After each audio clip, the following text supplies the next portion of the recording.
Mari kita panjatkan puji syukur kita terhadap Tuhan Allah Subhanahu wa taala yang Maha Esa karena telah memberikan kesempatan untuk kita berkumpul dan berbagi ilmu bersama-sama. Saya berikan ucapan terima kasih terhadap Dr. Mirzam yang telah bersedia menjadi materi dalam acara Geotourism Danau Toba ini, dan terima kasih juga terhadap panitia-panitia yang sudah mau membantu saya dalam membuat acara ini. Sekian, terima kasih. Terima kasih Amri. Ya, selanjutnya adalah merupakan penyampaian materi, dan materi ini sekaligus salah satu pelepas penat kerinduan kita terhadap kegiatan lapangan, apalagi untuk mahasiswa geologi dan geofisika dan lain sebagainya yang emang basicnya lapangan, dan kemudian terhalang oleh pandemi yang kali ini kita hadapin. Kemudian semoga materi ini bisa menjadikan kita melepas kerinduan kita terhadap kegiatan lapangan, yaitu yang akan disampaikan langsung oleh Dr. Eng Mirzam Abdurrahman. Kepadanya saya langsung persilakan saja. Pak, silakan Pak.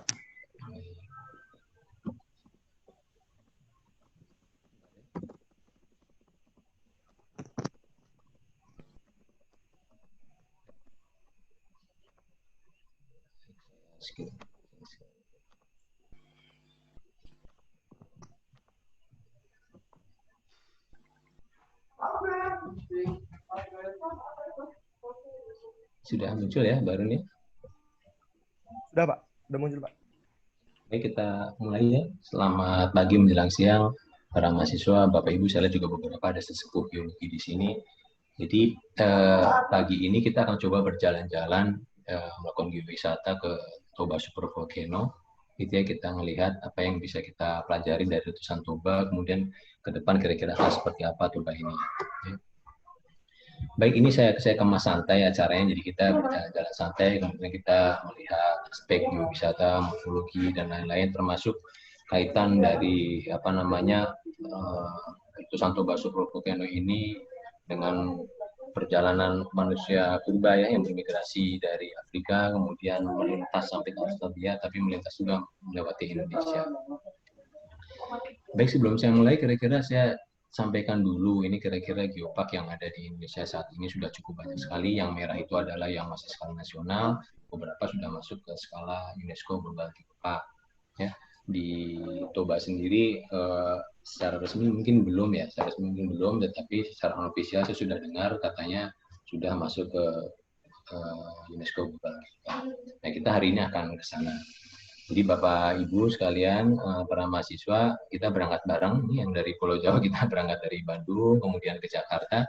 Kita beruntung karena sudah ada penerbangan langsung ke sana ke Silangit, itu hanya 1 jam 55 menit. Bagi yang sudah berada di sekitaran Toba, kita langsung ketemu saja lokasinya nanti di bandara. Baik, kita ini adalah itinerary-nya.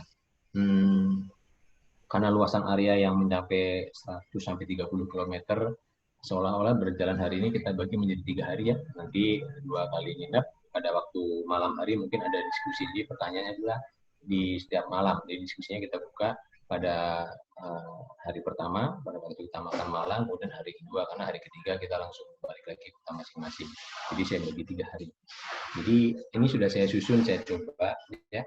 Kita nanti bertemu di Bandara Internasional Silangit, kemudian kita mulai bergerak di hari pertama dari ke Bukit Piso-Piso itu untuk melihat morfologi, karena itu adalah suatu spot yang terbaik untuk melihat panjang dari kaldera Toba ini. Kemudian saya coba urutkan, kita berjalan secara geologi, kita akan bergeowisata dari tua ke muda. Kira-kira kita akan menjelajah dari masa prakaldera gitu ya, sekitar 1,3 juta. Kita akan lihat apakah Toba pada waktu itu sudah memiliki karakter yang sama dengan Toba sekarang, kemudian kita masuk ke yang lebih muda, nanti masa di mana prakaldera, di mana masa kaldera ini mulai terbentuk, gitu ya. Kemudian kita masuk lagi setelah itu ke pasca letusan 74.000 tahun yang lalu. Di antara itu kita akan mengunjungi beberapa stop set. Di situ ada Istana Makam Raja, kemudian kita akan lihat ada pasir putih di Pulau Samosir, kita akan melihat tarian dan lain-lain, termasuk pada waktu nanti makan malam kita bisa diskusi. Kurang lebih begini ya, 3 hari siap-siap kita akan jalan-jalan. Ini lokasi yang sudah saya siapkan, jadi kurang lebih ada 20 stop site dimulai dari bandara. Kita mulai saja supaya tidak terlalu siang gitu ya. Nah, hari pertama kita berkumpul di Bandara Internasional Silangit. Nah, ini kita beruntung, jadi akses kita begitu cepat dari Pulau Jawa, kita sudah nyampe sekarang di Bandara Internasional Silangit. Selamat datang di sini. Ya, lokasinya sudah persis berada di ujung selatan dari Danau Toba, itu yang berwarna ini bisa dilihat sama kita semua. Nah, sekarang kita ke lokasi pertama, kita langsung bergerak ke arah utara, dari ujung utara Danau Toba. Nah, kita berada di Bukit Gundul Sipiso-Piso. Nah, dari sini, kenapa dikatakan Bukit Gundul, mana memang tidak terbuka, tidak ada vegetasi, kita bisa lihat foto dari 360-nya, saya akan klik gitu ya. Bisa terlihat ya, Mas Harun? Bisa, Pak. Bisa dilihat. Bisa, Pak. Ya, bisa dilihat. Oke.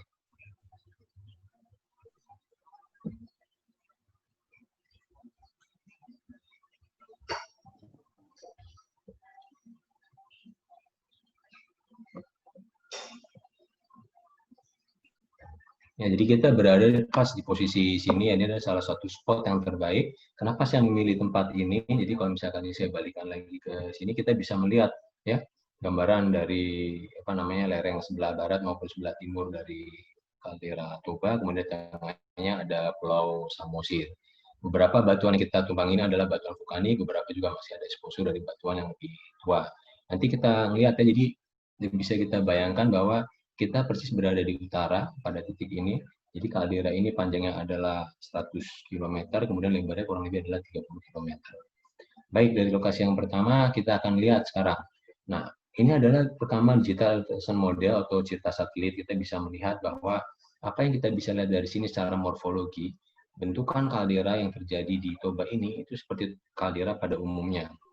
Ketika kita mempunyai dinding yang relatif rough begini dibandingkan dinding yang relatif halus begini, itu mengindikasikan bahwa sangat umum bahwa letusan atau pembentukan kaldera itu umumnya tidak terjadi di dalam satu kali. Meskipun periode 74.000 tahun yang lalu, tapi mengindikasikan bahwa ini terjadi bertahap. Di mana yang lebih halus terjadi lebih awal ditafsirkan, sementara yang lebih kasar terjadi kemudian berikutnya. Ya. Ada 3 hal utama sebenarnya ketika kita bergeowisata ke Danau Toba ini yang menjadi isu adalah 3 pertanyaan utama itu berkaitan dengan bagaimana sebenarnya pembentukan kaldera Toba ini, gitu ya? Apakah terbentuk karena vulkanotektonik atau karena satu letusan besar sekaligus? Yang kedua adalah berkaitan berapa banyak material yang dikeluarkan, sampai sejauh mana, apa dampaknya terhadap kebudayaan yang ada di sekitar sini atau bahkan kebudayaan maupun climate yang ada di dunia. Yang ketiga berkaitan dengan Pulau Samosir. Pulau Samosir ini kapan terbentuknya? Karena kemudian di sini akan menjadi aktivitas pusat kebudayaan yang salah satunya ada di Batak Samosir. Nah, saya balik sedikit di sebelum 1984 itu ya, hampir semua peneliti mengatakan bahwa Danau Toba dengan ukuran 100 sampai 30 km itu tidak bisa dibayangkan dibentukkan suatu letusan besar. Kita bisa pahami kalau dulu pada waktu kita belajar vulkanologi, bagaimana ilmu vulkanologi itu berkembang dari tahun ke tahun ya, di mana gunung api berada saja itu tidak bisa dijawab dengan baik ya. Jadi kenapa gunung api berada di dekat berasosiasi dengan Palu? Kenapa gunung api berada di tengah-tengah lempeng sebagai hotspot? Kenapa gunung api berada di tengah-tengah samudra tidak bisa dijawab dengan baik? Kemudian ketika Alfred Wegener mengatakan tektonik lempeng, baru bisa dijelaskan bahwa ternyata hampir semua gunung api itu berkaitan dengan batas-batas lempeng. Yang terakhir bahkan yang di hotspot itu berkaitan dengan fosil dari jejak palung, gitu kan ya. Jadi lempeng yang masuk, putus menjadi cikal bakal dari sumber hotspot. Tapi sebelum itu kita tidak bisa menjawab, ya. Ada gunung api, ya sudah begitu saja. Nah, tidak bisa dibayangkan juga, jadi letusan besar, kaldera besar berukuran 100 sampai 30 km ini, dulu semua peneliti sebelum 1984 mengatakan ini berkaitan dengan vulkanotektonik, dengan tektonik juga dengan vulkanisme. Hanya satu-satunya peneliti pada masa itu adalah Van Bemmelen yang sudah populer buat kita semua mengatakan Kenapa harus pakai tektonik? Bahwa ini bisa merupakan signal eruption, ya. Jadi bisa dibayangkan ya, ukuran 100 sampai 30 ini hasil dari letusan besar. Durasinya yang terjadi pada waktu letusan ini kurang lebih sama dengan letusan yang terjadi pada waktu Krakatau di abad ke-6. Ya. Krakatau abad ke-6 itu dengan diameter yang jauh lebih kecil, terjadi durasinya hampir sama, 20 hari. Jadi kebayang, 100 kali 30 km meletus pada 20 hari, sementara di Krakatau itu terjadi 20 hari juga. Tapi dengan volume yang sangat jauh berbeda. Jadi kenapa Krakatau pada waktu itu masih belum ada apa-apanya dibandingkan dengan letusan Toba 74.000 tahun yang lalu. Baik, itu sebagai gambaran umum. Apalagi yang bisa dilihat dari sini, kalau kita dari sini Pulau Samosir juga demikian, terlihat seperti miring ke arah barat, di bagian sisi timurnya lebih tinggi, di sini lebih melandai, begitu ya. Jadi Toba ini menarik ya, selain dari letusan besar, kemudian ada pengangkatan dari ininya, dari Samosir, kemudian morfologi ini juga menceritakan sesuatu. Nanti kita akan berkeliling mencoba sepanjang ini dan juga berkunjung Pulau Samosir, apa yang bisa kita lihat. Nah, sebelum lanjut itu, izinkan saya menyampaikan sedikit tentang kehadiran di Indonesia. Seberapa besar sih Toba tadi, kita akan lihat ya. Kalau kita berjalan dari timur ke barat, kita punya Tambora, gitu ya, 5-6 km. Kemudian kita punya Rinjani yang dikatakan Sampelas yang lebih tua, ukurannya lebih besar sedikit ya, 6-7 atau 6-8. Di Bali kita sudah naik ya, sekitar 11 kali 15. Di Ijen itu lebih besar lagi. Kita punya Krakatau ya, ini dikatakan Proto Krakatau yang tadinya menyatukan ini, meskipun ini masih hipotesa begitu, dikatakan 50 km ya. Itu yang paling mendekati. Yang paling besar adalah kita ya. Yang sekarang kita kunjungi adalah 100 sampai 30 km. Nah, ini menarik, kenapa kemudian kaldera itu ukurannya secara gradasi naik ke arah Indonesia bagian barat semakin membesar. Karena kita tahu bahwa di Indonesia bagian barat batuan dasarnya penumpunya adalah sebagian besar granitis. Terus kenapa kalau granitis? Kalau karena granitis bisa menyebabkan magma gunung api yang hadir ada di sana, magmanya akan menjadi lebih kental. Lebih kental maka akan lebih eksplosif, menghasilkan letusan yang besar. Semoga bisa dipahami ya. Jadi kenapa di Sumatera gunung apinya ini gitu ya, kayak orang Medan Pak, ngomongnya keras. Nah, itu boleh juga diklaim, tapi secara geologi sudah jelas jawabannya bahwa kekentalan itu mempengaruhi eksplosivitas gitu ya, karena batuan dasar di sana semakin ke arah timur dia akan semakin. Kita lihat, tapi ini juga ada Pak beberapa. Nah, itu mungkin nanti kita bisa diskusi lebih lanjut ya, karena kita juga punya beberapa indikasi adanya batuan menyebabkan ini bisa meletus eksplosif. Tapi gradasi itu sana tadi sudah saya sampaikan sekilas. Letusan yang paling mendekati adalah 535. Nah, ini menarik. Ini terjadi 74.000 tahun yang lalu, ini terjadi sekitar 535 ya. Beruntung kita ya. Jadi Bapak Ibu bisa membayangkan mahasiswa semua, kita punya 127, kemudian bertambah 2 gunung api aktif menjadi 129. Kalau gunung apinya meletus satu itu sudah repot, meletus semua selesai gitu ya. Jadi mau lari ke laut ada tsunami, lari ke atas ada gunung, diam ada gempa bumi. Kira-kira begitu menariknya Indonesia posisinya. Nah, sekarang kita coba rekonstruksi gitu ya. Morfologi seberapa besar sih gitu ya. Ada cara sederhana yang dipakai rekonstruksi gitu ya. Kalau kita melihat morfologi tadi, kita berdiri di pisau-pisau sini, kita pengen tahu seberapa tinggi gunung api itu gitu ya. Kita lihat. Jadi kalau ini adalah ya, A, berarti ya, itu lereng barat, yang ini adalah lereng timur. Jadi kita lihat berapa tinggi dari rekonstruksi ini, hanya segini sebenarnya. Tidak terlalu tinggi-tinggi amat ya, 3.000 sekian lah gitu. Tapi kenapa kemudian bisa menghasilkan letusan yang besar? Karena panjangnya 100 kilo gitu ya, kemudian lebarnya rata-rata 30 kilo. Nah, ini adalah rekaman ya. Kira-kira magma yang masih existing di bawah sini kira-kira berada sekitar segitu ya. Jadi kalau letusan 74.000 tahun yang lalu itu sekitar 2.800 km kubik, maka hanya 1 kilo saja yang kita butuhkan kan ya. Jadi kalau panjangnya 100, lebarnya 28, dalamnya 1 kilo saja sudah 2.800. Itu kalau ketebalan hanya 1 kilo, tapi kita bisa lihat semua. Nanti kita lihat di akhir berapa banyak sebenarnya cadangannya. Apakah 2.800 itu sudah maksimum dari energi yang bisa dikeluarkan atau sebenarnya hanya sebagian kecil saja? Baik, jadi secara morfologi tidak terlalu ekspresif, biasa-biasa saja. 3.000 masih banyak rumah yang lebih tinggi dari itu ya, di Jawa juga gitu ya. Tetapi secara volumetrik sangat luar biasa sekali. Nah, ini yang menarik kemudian. Kemudian kenapa akhirnya Toba itu bisa mempunyai volumetrik yang sangat besar sekali, bisa mengeluarkan 2.800 pada waktu itu. Nah, kita lihat. Nah, kalau kita melihat ini, ya, Toba jelas berkaitan gunung api yang berkaitan dengan Palu. Nah, tetapi pembentukan magmanya menjadi menarik.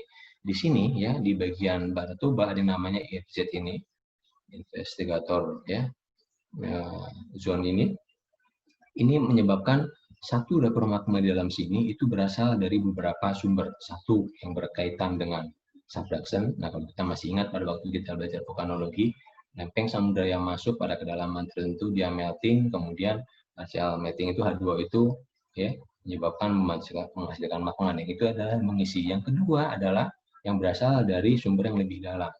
Jadi bisa dibayangkan kalau ini adalah reservoir dari dapur magma dari Toba, ya diisi dari atas, di bawah juga diisi, maka volumenya luar biasa. Kira-kira begitu ya. Jadi posisi sobekan di sini itu berperan kemudian terhadap pengisian dapur magma yang ada di Toba. Satu dari slab yang melting, dan satu lagi berasal dari kedalaman. Satu tempat diisi dengan dua, ya, magma, sehingga kemudian menjadi cepat penuh, volumenya menjadi besar sekali. Baik. Kita akan mencoba, ini adalah kelompok stratigrafi kompleks dari kaldera Toba. Jadi pertumbuhan kaldera Toba itu terjadi dari waktu ke waktu, ya. Ada yang dikatakan OTT, Oto Batu, ada yang dikatakan Harang Gaul Dacitic Tuff, ini yang pertama, kemudian ada Middle Toba gitu ya, kemudian ada Yang Toba. Bahkan setelah itu juga kita punya Singgalang, kita punya Pusuk Bukit dan lain-lain. Kita akan menjelajah dari hari ini bergeowisata dari yang paling tua, batuan metasedimennya, kemudian masuk lava kaldera, masuk ke Harang Gaul, OTT ini. Nah, kita akan lihat apakah selama perjalanannya itu Toba itu menceritakan sesuatu, apakah dari awal itu Toba itu memang lahir sudah sebagai anak yang keras atau tidak pada awalnya. Nah, kita akan lihat, ya, dan akan mencari tahu apa penyebabnya. Kemudian nanti kita akan lihat kondisi terakhir setelah Toba ini meletus besar, gitu ya. Kita punya gunung api Sinabung di sana. Biasanya orang kalau berinteraksi gitu antara A dan B, biasanya ada kecocokan, tidak mungkin total berbeda. Kita lihat Sinabung ini setelah bergaul sama Toba kira-kira akan gimana gitu ya, akan mengikuti Toba atau masih punya karakter sendiri. Nah, kita akan lihat. Baik, ini saya buat penampang ya. Penampangnya saya ambilin dari season 2011, diambil penampang A itu di sisi timur, satu lagi di sisi barat. Ada yang menarik ya, antara di sisi timur sama di sisi barat mempunyai distribusi secara umum hampir mirip gitu ya. Tetapi bagian wealthy tuff itu ya, wealthy tuff itu lebih muncul di sisi timur. Ini kenapa ya? Kenapa kita punya satu gunung yang sama, kemudian di sisi barat muncul wealthy tuff. Di sisi barat ketebalan yang Toba itu lebih tebal daripada sisi timur. Nah, dari sana kita bisa bercerita, kita pengen bisa merekonstruksi kira-kira pada waktu Toba meletus ini arah anginnya dari mana ya? Ya, apakah dari utara ke selatan, selatan utara, barat ke timur, atau timur ke barat? Paling tidak dari sini kita sudah mendapat dugaan ya. Kalau di barat itu lebih tebal gitu ya, kemudian beberapa sudah begitu, mungkin ya arahnya itu adalah dari timur ke barat, jadi didorong dari arah timur kemudian ke arah sini. Apa akibatnya? Nanti kita lihat adakah hubungan ini dengan kondisi Hemat pada waktu itu meletus 74.000 tahun yang lalu. Baik, kita harus pinjam pintu kemana saja di Doraemon, balik ke 74.000 tahun yang lalu. Apa yang terjadi pada waktu itu? Nah, kita ke lokasi pertama. Ini adalah air terjun Situmurun, ya, luar biasa, begitu ya. Coba kita klik fotonya ya.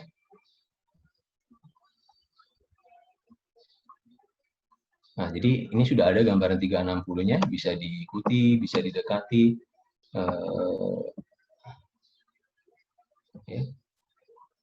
Morfologi yang terjal ini mengindikasikan sesuatu batuan yang resisten, biasanya begitu. Apa yang bisa kita lihat di sini? Masih suatu ada kesan perlapisan ya. Nah, ini kesan perlapisan ini masih ada jejak-jejaknya. Ini kemudian ini adalah salah satu contoh site yang baik di dalam area Danau Toba yang dikatakan sebagai batuan dasarnya yang merupakan batuan metasedimen. Jadi metasedimen itu adalah batuan metamorf yang berasal dari batuan metamorf dari batuan sedimen, tetapi jejaknya masih terlihat, maka dikatakan sebagai metasedimen. Jadi ini yang buat mahasiswa mau dikoreksi ya, jadi meta itu bukan berarti setengah sedimen setengah metamorf ya. Itu metasedimen artinya batuan metamorf ya, berasal dari batuan sedimen, tetapi teksturnya masih kelihatan. Berarti kata meta itu biasanya ditunjukkan untuk menunjukkan protolitnya batuan dasarnya adalah batuan asalnya adalah apa. Ya, baik. Kita tidak menjumpai batuan granitik yang menyebab di sini, yang menyebabkan magma itu menjadi kental dan eksplosif, tetapi kita bisa jumpai di sekitar Danau Toba itu, di area sekitarnya itu hampir semua batu dasar selain ini adalah batu granitik. Ya, baik, kita balik ya, balik lagi ke sini. Baik, ini adalah batuan yang digunakan sebagai penumpu tempat tumbuhnya Danau Toba itu. Kita bisa di sini, itu kita bisa dapat di bawah. Ini kita bisa mendapatkan ini. Nah, kita berikutnya sekarang masuk ke lava andesitik prakaldera, ya.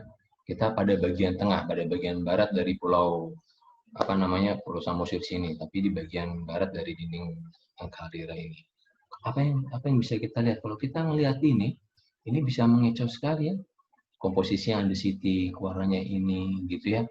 Tidak ada tanda-tanda bahwa ini akan menghasilkan letusan eksplosif. Karena kalau andesitik, basaltik itu biasanya ya akan cenderung eksklusif.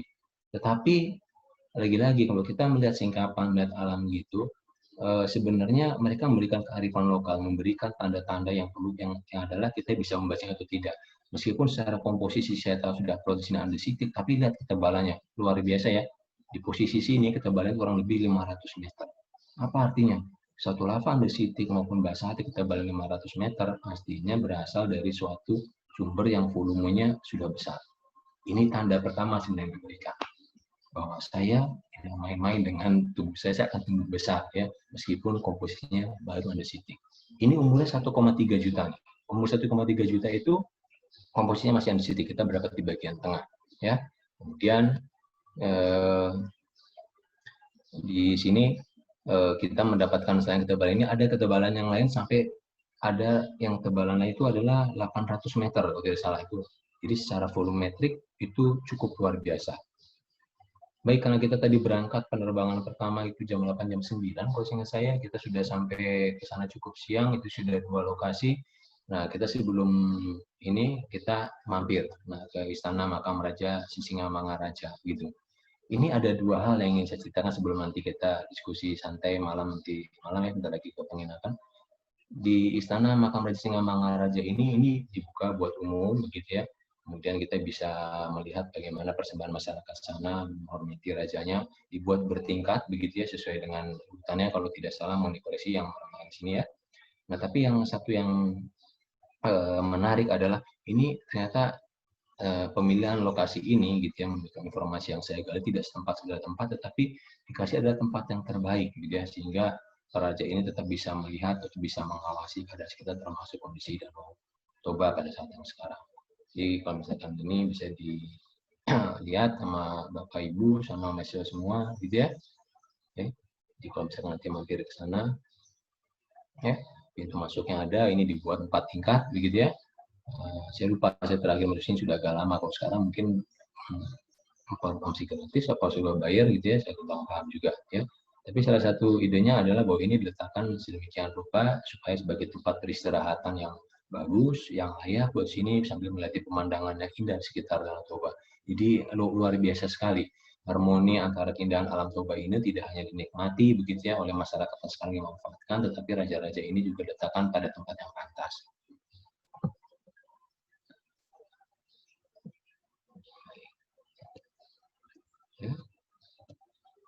Baik, sekarang kita bermalam tidak jauh dari sana. Ini adalah Desa Bakara. Kita akan bermalam di sini. Kita akan diskusi sedikit, barangkali ada pertanyaan yang mungkin sampai perjalanan hari ini.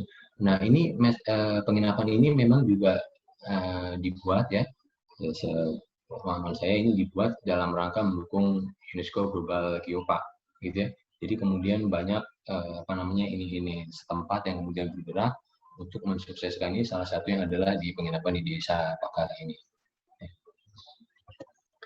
Baik, mungkin Mas Bahrun itu dulu sampai sini. Jadi kita baru mengunjungi 2 lokasi. Yang pertama adalah geomorfologi, yang kedua kita melihat sinyal bahwa sinyal bahwa prekaldera dari Toba itu sudah menunjukkan sesuatu yang cukup besar secara volumetrik gitu ya. Cuma hanya itu perlu kita terjemahkan, artinya sudah mengindikasi bahwa ini Toba ini akan menjadi anak sehat secara volumetrik ketebalannya 500 sampai 800. Kalau tidak salah sudah ada cat, saya coba baca mungkin ya. Oh, belum ada. Ya. Belum ada, Pak. Belum ada. Baik. Kalau tidak ada, saya lanjut lagi ya. Tapi ini ada, Pak. Ada pertanyaan, silahkan. Ada. Iya, dari Mas dari Hilmi. Ini saya bacakan aja ya, Pak, atau gimana, Pak? Boleh. Nah. Boleh. Ini Mas dari Hilmi dari ITB katanya, morfologi Pulau Samosir terlihat cenderung miring ke arah barat. Hal ini mungkin berhubungan dengan kecepatan pengangkatan yang berbeda antara sisi timur dan sisi barat baratnya. Apa penyebabnya? Itu yang pertama, Pak. Kemudian ada yang kedua, pada bagian barat laut, kaldera Toba terdapat gunung buatan yang tercatat meletus terakhir kali pada 30.000 tahun silam. Apakah pembentukan gunung ini juga berhubungan dengan fase post kaldera Toba, seperti pembentukan kerucut, pusuk, buhit, dan si piso-piso? Nah, itu yang kedua, Pak. Iya. Mas siapa tadi? Mas dari Hilmi, ITB. Iya, itu kita belum masuk ke sana. Kalau misalkan boleh, nanti kita jawab pas kita sudah masuk ke ini ya, Mas. Ya. Jadi kita akan lihat juga penjelasan Samosir, kenapa pengangkatannya bisa berbeda, bagaimana proses pengangkatannya dan lain-lain, termasuk nanti berkaitan dengan diskusi tadi, berkaitan dengan pusuk, bukit, dan lain-lain ya. Jadi saya tahan dulu jawabannya karena kita baru melihat yang awal itu. Mungkin nanti setelah hari kedua, hari ketiga kita jalan, mungkin dengan sendirinya akan terjawab. Kira-kira gitu, Mas Bahrun ya. Oh, baik. Ya. Berarti dilanjut aja, Pak, sekarang? Atau gimana? Boleh, kalau istirahatnya sudah cukup, kita lanjut ya. Saya pikir cukup ya, karena hari pertama belum terlalu capek, baru perjalanan dari Bandung, Jakarta, terus ke sana kan. Baik. Sudah, kita lanjut pagi ini ya. Baik, pagi ini kemudian kita lanjut. Nah, kita masuk ke hari kedua, kita punya cukup banyak stop site nih. Ada kurang lebih 7-8, termasuk mengamati dua ini yang terakhir ya, budaya. Kita akan mengamati Dasitu, kemudian mengamati Koto Batu yang middle, kemudian kita istirahat makan siang di sini sambil menikmati pasir putih di Pulau Samosir. Kemudian kalau kita mengamati yang Tobato ini yang menjadi pertanyaan. Ya. Baik. Nah, kita mulai masuk nih. Jadi detik-detik masuk 74.000 tahun yang lalu itu kita awali kurang lebih sekitar 1,2 juta. Jadi kalau tadi di perkalian 1,3, itu sekarang masuk 1,2 juta, artinya sekitar 100.000 tahun saja. Komposisi itu berubah dari andesitik sudah masuk ke dasitik, gitu ya. Dari andesitik sudah masuk ke dasitik. Ya. Posisinya di mana Haranggau Dasituf itu? Nah, itu pusat erupsinya berada di sini nih, di utara Pulau Samosir, di antara Piso-Piso dan antara Pulau Samosir. Hanya berada di sini saja. Endapannya kita bisa lihat di sisi bagian timurnya. Kita lihat ke sana secara foto, jadi bisa didekati ya. Nah, ini boleh, ini tinggal didekati saja ya. Nah, gitu ya. Jadi bentuknya kelihatan seperti kubah dasitik, kemudian tidak terlalu besar. Ini menarik gitu ya. Kenapa kita balik lagi? Kenapa kita berubah dari andesit ke dasitik itu, tapi tidak punya letusan eksplosif satu? Ketika kita berbicara apakah suatu gunung akan meletus eksplosif atau tidak, faktor pengontrolnya adalah sebenarnya fungsi dari viskositas. Jadi kemampuan suatu fluida mempertahankan bentuknya ketika diberikan gaya, begitu ya. Semakin lama waktunya, jeda waktunya, akumulasi energinya semakin besar, gitu ya. Jadi waktunya di 1,3 ke 1,2 itu tidak terlalu lama, itu waktunya hanya 100.000 tahun ya. Kemudian masalah kekentalan, gitu ya. Ini kan cukup kental nih, dari SiO2-nya 55 berubah jadi 65, itu artinya akan cukup kental. Tapi kenapa letusannya tidak eksplosif, gitu ya. Nah, kita tertolong karena ternyata bahwa data dari letusan dasit ini temperaturnya itu cukup tinggi, 850 untuk dasit itu cukup tinggi karena hampir mendekati temperatur untuk basaltik. Apa artinya? Ya, kalau kita punya mentega yang temperaturnya tinggi, itu akan encer jadinya. Sementara kalau mentega temperaturnya rendah, maka dia akan menjadi menggumpal. Nah, kita beruntung pada waktu itu. Jadi Haranggau Dasituf itu, ya meskipun komposisinya sudah dasitik, sudah pekat, tapi karena temperaturnya 850 dan kandungan airnya tidak terlalu banyak, maka letusannya eksplosif, tetapi hanya di sekitar sini saja, tidak terlalu besar. Jadi bentukan-bentukan dari kubahnya ini masih kelihatan di harang gaul dacity tuff. Ya. Baik, itu ya. Kemudian kalau kita lihat fotonya, ini yang bisa kita lihat ya. Ada via tekstur, ada kolom dan lain-lain. Itu mengindikasikan apa kalau welded tuff seperti ini? Artinya antara letusan satu dengan letusan berikutnya waktunya tidak jauh disusul sehingga bagian yang bawahnya kemudian terlaskan karena panas. Sehingga muncullah secara tekstur kemudian bagian pipih-pipih seperti ini. Ya. Jadi ini mengindikasikan via tekstur itu adalah letusan pertama disusul letusan berikutnya, begitu sehingga bagian bawahnya ya mengalami via tekstur famisnya atau famisnya terutama ya gitu, kemudian dia menjadi pipih karena masih panas, ditekan dari bagian atasnya maka dia menjadi pipih. Jadi sebagai indikator. Jadi berubah gitu ya dari sini ke sana dengan drastis. Komposisi dacitys berubah menjadi dacitys, tetapi tidak letusan yang terlalu besar karena satu jeda waktunya singkat, kedua temperaturnya cukup tinggi. Ya. Sekarang kita pindah. Nah, begitu auto batu ya, ini komposisinya berubah dari dacitic berubah ke masuk ke rhyolitis, dacitic sampai rhyolitis. Ya, letusannya besar menghasilkan kaldera yang berada di bagian selatan dari Danau Toba ini. Jadi Auto Batu itu adalah letusannya cukup eksplosif pada waktu itu. Kalderanya lumayan, ukurannya lebih besar daripada Pulau Samosir. Apa yang terjadi? Ya, nah antara jeda antara dasit yang di sini dari Harang Gaul ke apa namanya Auto Batu itu, kalau kita di sini 1,2, di sini sekitar 804.000 tahun yang lalu. Jadi ada estimasi istirahat kurang lebih ya sekitar berapa? 400 tahunan, 400.000 tahunan. Nah, itu waktu yang cukup signifikan. Nah, jadi pertanyaan berikutnya adalah apakah 400.000 tahun ini kemudian menjadi pola rata-rata, begitu ya? Nah, di sini ya, selain SiO2-nya naik, temperaturnya kemudian turun menjadi 705 menjadi 750, drop 100 derajat ya. Dengan komposisi yang semakin pekat tapi temperaturnya diturunkan, maka dia akan semakin kental, maka letusan besar OTT Auto Batu tidak bisa dihindarkan lagi. Ya. Hasilnya adalah ini, kita lihat ada beberapa singkapan ya. Nah, ini bisa kita lihat sekali ya. Kita sambil jalan gitu ya, menelusuri jalan-jalan sini, hampir semuanya ya batuannya adalah misalnya piroklastik, tetapi dia sangat kompak sekali. Ini dikatakan sebagai welded tuff, yang bagian dari Auto Batu ya. Nanti kita akan lihat apakah Auto Batu itu kemudian mempunyai pengaruh terhadap pembentukan tanah yang di atasnya. Di sini tidak terlalu kelihatan, tapi nanti pada waktu kita berbicara yang Toba, begitu ya. Tentu kalau ini semakin kompak, begitu ya, porositasnya semakin kecil, kesempatan dia berinteraksi dengan air juga akan semakin kecil, sehingga pembentukan tanah itu akan minimum. Ya, selain pembentukan tanah itu juga dikontrol dari faktor kemiringan. Nah, ini kita sudah sampai ke Auto Batu kurang lebih 1,2 juta tahun yang lalu. Ya. Kemudian terus berevolusi setelah Auto Batu, ya. Nah, kita balik lagi, letusan yang tadinya berada di utara, Harang Gaul, pindah ke selatan, balik lagi ke utara. Ini adalah Middle Auto Batu. Middle Auto Batu komposisinya ya lebih asam, begitu ya. Tetapi letusannya tidak eksplosif.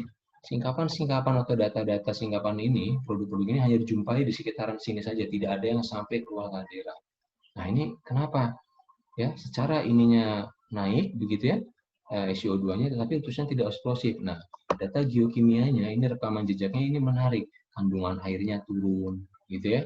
Kemudian apalagi kandungan CO2-nya turun. Nah, kenapa kalau kandungan airnya turun kemudian letusan tidak eksplosif? Ya, semakin banyak airnya, air yang berubah menjadi uap itu menambah tekanan. Kalau H2O-nya turun, maka airnya tekanannya akan menjadi turun. CO2 juga demikian. CO2 itu salah satu komponen yang bekerja cukup unik di dalam sistem magma. Ya, kalau kita menambahkan CO2, ya, rantai SiO2 itu menjadi semakin panjang sehingga akan menjadi semakin pekat. Ya, gula kadang-kadang kalau kita tidak menutup dengan rapi, dengan rapat di dalam keler tempat penyimpanan gula itu kan higroskopis dan reaksi dengan CO2, gula itu menjadi menggumpal seperti kita ini. Nah, itu CO2. Nah, jadi CO2 ini kalau saya berbicara di vulkanologi kadang simalakama ya. Kalau dia bereaksi dengan magma, magmanya jadi pekat. Magmanya bisa, kalau jadi pekat bisa letusan eksplosif. Kalau dia keluar terhirup sama kita bisa pindah lain dunia, kasusnya dia yang sinilah itu dan lain-lain. Kalau itu keluar menjadi efek rumah kaca. Jadi apapun dengan CO2 ini salah ya, ditangkap salah, kehirup salah, gitu ya, lepas juga salah. Gitu ya. Baik, paling nggak dari sini kita sudah bisa lihat begitu masuk ke Middelto Batov, dia naik, tetapi ada yang berubah. Temperaturnya tetap tidak banyak berubah, masih sekitar 700, berarti fungsi temperatur kita abaikan. Tetapi tadi CO2-nya, H2O-nya turun drastis. Kenapa bisa begitu? Nah, dari Otto Batov ke Middelto Batov itu waktunya ada yang berubah. Kalau tadi dari 804, ya sekarang itu sekitar 501, jadi hanya 300 tahunan. Apakah waktu itu kemudian berpengaruh? Nah, itu yang perlu kita cek. Jadi yang jelas bahwa ketika waktunya itu berubah dari 400 tahun menjadi 300.000 tahun, maka ada sesuatu yang berubah. Nanti kita lihat nih, setelah Middelto Batov, kita punya letusan besar adalah 74.000 tahun yang lalu. Berarti jaraknya kurang lebih berapa? 400.000 tahun lagi. Sama seperti pada waktu dari Haranggaol ke Otoba. Nah, itu letusannya juga eksplosif. Wah, ini perlu jadi catatan nih. Angka ini akan menjadi penting buat kita. Baik, di mana posisinya? Kita bisa lihat yang di sini.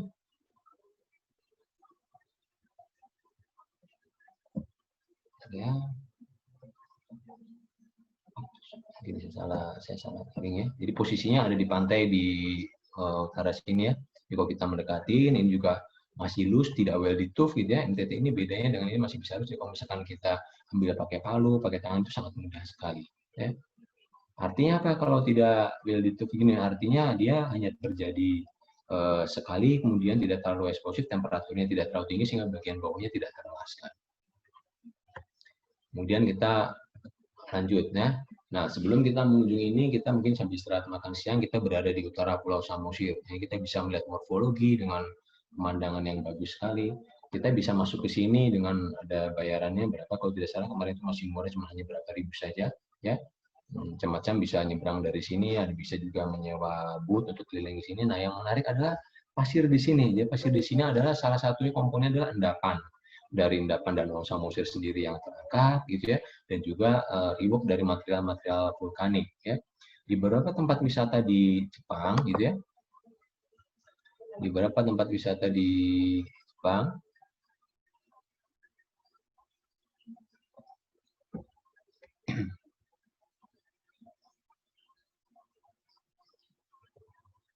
sepertinya kegeser ya. Di beberapa tempat wisata di Jepang, pasir vulkanik ini sudah mulai dimanfaatkan untuk atraksi turis, gitu ya. Ada yang di sini kemudian untuk mandi sebagai pengganti lulu, kemudian disediakan untuk sebagai apa namanya omiyage ya, oleh-oleh begitu ya, yang dikemas demikian rupa sehingga boleh dibawa. Nah, saya pada waktu berkunjung ke sana ini belum ya, hanya sebatas menikmati pemandangan, kemudian bermain di pantai sini, tapi belum ada ini khusus untuk apa namanya bahwa produk dari pantai ini bisa dimanfaatkan untuk sesuatu atraksi turisme ya, seperti tadi untuk hiburan, kecantikan dan lain-lain. Baik, sambil makan siang saya pikir sudah cukup menikmati di sini ya. Jadi bagian dari pantai barat ini didominasi lebih banyak pasirnya, sementara yang di bagian timur ini lebih curam karena pasir penglihatan itu terjadi di sebelah sana. Ya. Nah, kita masuk ke sini ya. Kita masuk ke endapan muda ya. Sekarang ke Otto Batov. Nah, itu yang berada di bagian sini, bagian timur dari ini.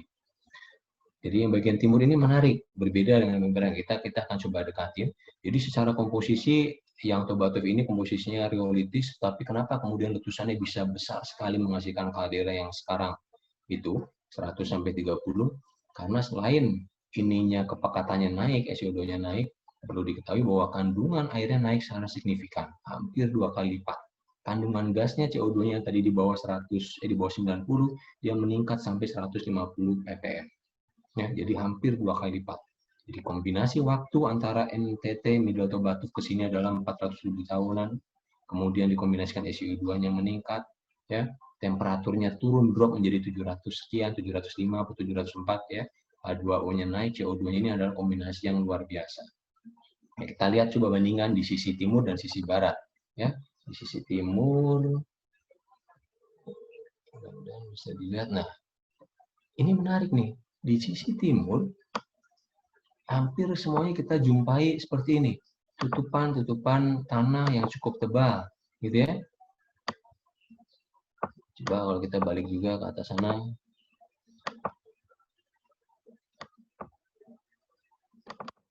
Ya, jadi artinya proses pelapukan cukup intensif di sini, ya. Ya. Hampir begitu kita naik ke atas juga kita masih menjumpai ini gitu ya, apa namanya, tanah dan vegetasi yang cukup lebat di bagian timur. Ya, nanti kita akan coba lihat kalau kita bandingkan dengan yang bagian baratnya seperti apa. Ya, kita lanjut. Ini dari yang sudah di bagian timurnya. Sekarang kita ini masih agak sedikit ke atas ya. Kita mulai menjumpai. Jadi fungsi pelapukan tanah itu kalau rata-rata pembentukan tanah itu sekitar berapa ya? 10 cm per 2000 tahun gitu ya. Ini cukup intensif di bagian timur ini.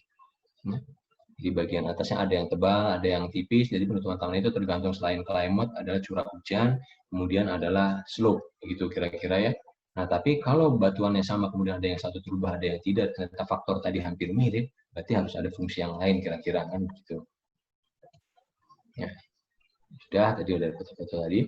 Nah, sekarang yang di bagian barat, nah, Bapak Ibu sama mahasiswa semua bisa melihat ada tanahnya tetap saja di atas gitu ya, tapi kita mempunyai kenampakan yang berbeda. Suatu yang lebih hard, yang lebih kompak, begitu ya. Ini kenapa ya? Ini menarik nih. Kenapa di bagian sisi timur tanahnya lebih intensif, sementara sisi lebih barat? Karena beldituf ini ya hampir semua dijumpai pada bagian baratnya. Nah, di bagian baratnya kurang lebih begini komposisinya, ya, penampakan fisiknya. Jadi kalau kita jalan mengikuti ini, begitu ya, ada tentu ya tanahnya di atasnya begitu ya, tapi warnanya berbeda. Ini masih abu-abu putihan begitu ya. Batuan di sini umurnya sama tetapi jauh lebih solid daripada yang ada di bagian selatan tadi. Nah, Ini Pak, mohon karena maaf Pak, ya, 360-nya di beberapa ini enggak, Pak, katanya enggak berfungsi. yang ini muncul nggak yang barusan? Enggak ya, Pak. Enggak, Belum muncul. coba saya matikan dulu ya. Mungkin kebanyakan kali ya. Yang ini muncul sekarang? Belum Pak, kayak lagi proses. Muncul. Coba ya, saya coba lagi, saya screen lagi. Muncul sekarang baru? Nah, sekarang muncul Pak. Coba. Muncul. Nah, ini ya, ini kira-kira begini ya fotonya kenampakannya. Jadi kenapa di bagian barat hampir semuanya lebih kompak ya. Kemudian apa namanya tanah penutupan ada tapi jauh lebih tipis dibandingkan timur karena bagian barat didominasi oleh baldituf. Gitu. Artinya apa? Kalau kita punya di bagian barat didominasi baldituf, jadi kira-kira kita bisa membayangkan letusan ini banyak ya, abunya itu banyak ke arah barat gitu ya. Sehingga bagian yang letusan pertama ditumpangi letusan berikutnya, sementara ke sana ada mungkin tidak terlalu signifikan. Tapi apa benar begitu? Nanti kita akan lihat, supaya kita akan lihat di distribusinya. Jadi paling tidak dari jejak cek darah ini, kalau orang yang cek darah ini adalah cek DNA gunung api, jadi suatu perubahan komposisi, dari SO2-nya perubahan temperatur, perubahan kandungan H2O, perubahan CO2 itu berkombinasi sehingga menghasilkan variasi letusan energi yang berbeda. Ya. Nah, kita lihat sedikit karena begitu bicara Toba, itu Toba ternyata cukup menarik ya. Kalau kita kaitkan dengan peradaban yang terjadi di Afrika, apa yang terjadi nih? Jadi data-data putih ini adalah titik-titik di mana lokasi Abu Toba ditemukan. Ya, kita tentu punya data pemboran di Pojeng juga di tempat lain. Tetapi kenapa kemudian datanya jauh lebih banyak di sini? Ini adalah indikasi bahwa letusan Abu Toba itu jumpai lebih banyak di bagian barat pada bagian timur. Berarti mendukung tuh ya. Kenapa di bagian timur kemudian tidak banyak balitofnya atau justru banyak pelapukannya dibandingkan dengan bagian baratnya. Nah, terlepas dari itu, nah yang menarik adalah kita punya suatu endapan ya, di mana jaraknya itu kurang lebih hampir 9.000 km ada di Afrika sana. Di sini ada dua tempat penggalian namanya PP5-6 sama VBB ya. Antara set yang satu dengan set yang lain, PP5-6 ini adalah jaraknya kurang lebih tidak nyampe 8 kilo kalau tidak salah ya. Nah, dulu ya, sebelum penemuan ini itu orang menganggap bahwa letusan Toba, tsunami, gempa bumi itu adalah peristiwa yang paling bertanggung jawab terhadap kepunahan massal. peristiwa-peristiwa itu membersihkan nama baik manusia dari harus bertanggung jawab terhadap pembunuhan massal. Nah, kalau Bapak Ibu atau mahasiswa di sini membaca buku Sapien, itu menarik, ya. Ada satu fakta yang menarik berkaitan dengan ini. Baik, saya sebelum jawab itu saya jelaskan dulu. Di dua set ini yang berjarak hanya kurang dari 9 km itu, ya. Ini yang menarik, ya, dibuat penggalian sedemikian rupa inci per inci sampai detail sekali metode yang mereka lakukan ini, ya, sehingga mereka bisa melihat perubahan dari lapisan dari sentimeter per sentimeter ke atas. Nah, terjadi suatu yang menarik adalah sekitar 73,4 ribu tahun yang lalu ini yang disinyalir sebagai letusan Toba. Tahunya dari mana? Kalau ini adalah letusan Toba, bukan letusan gunung api yang ini. Di geokimia gunung api, di geokimia anorganik gitu ya, kita punya salah satu deteksi bahwa karakter suatu batuan akan ditentukan, akan mencerminkan batuan itu berasal dari mana. Salah satunya adalah pakai trace elemen sama RE. Begitu ini mengatakan Toba dan di sini sama, itu yang paling cocok. Jadi setelah dilakukan analisa trace sama RE, data-data sini yang paling cocok adalah dengan Toba secara umur dan kemiripan genetik. Maka ini adalah diyakini punya Toba, gitu ya. Nah, yang menarik adalah apa? Di bawah sini itu kita berpikir kalau Toba itu bertanggung jawab terhadap kepunahan di sini, maka artefak-artefak itu akan tertimbun di bawah endapan Toba ini. Nyatanya nggak begitu, gitu ya. Nyatanya itu di dua set ini, ya, semua artefak itu dijumpai tepat di atas endapan terakhir dari Toba. Artinya apa? Kemudian kesimpulannya dari paper ini adalah bahwa orang-orang yang berada di sini ini mereka mempunyai suatu shelter, tempat penampungan, mereka bisa bertahan. Nah, Pak, mohon maaf Pak, screen-nya belum ini nggak berfungsi Pak. Sekarang nggak berfungsi. Belum berpindah. Coba sekarang saya stop lagi, saya share screen lagi. Sudah berfungsi? Ya, udah Pak. Iya, mohon maaf ya karena internet saya lagi gangguan memang dari semalam, mungkin katanya semua di Bandung ini. Jadi saya cerita lagi baliknya, jadi posisi Toba ada di sini, kita punya set yang saya maksud adalah 9.000 km jauhnya ada di Afrika sana. Dua set ini berjarak kurang lebih dari 9 km tetapi mempunyai rekaman jejak yang menarik. Bahwa artefak itu dijumpai di atas endapan Toba pada dua titik ini. Artinya apa? Disimpulkan bahwa makhluk hidup di sini, maksudnya manusia pada zaman itu tidak punah, gitu ya. Tapi justru mereka bisa beradaptasi. Ya, kemudian dalam buku Sapien dijelaskan, ya. Jadi kenapa kepunahan massal binatang-binatang berkantung besar di Australia sekitar 45.000 tahun yang lalu itu, ya, adalah salah satunya penyebabnya adalah gara-gara Toba.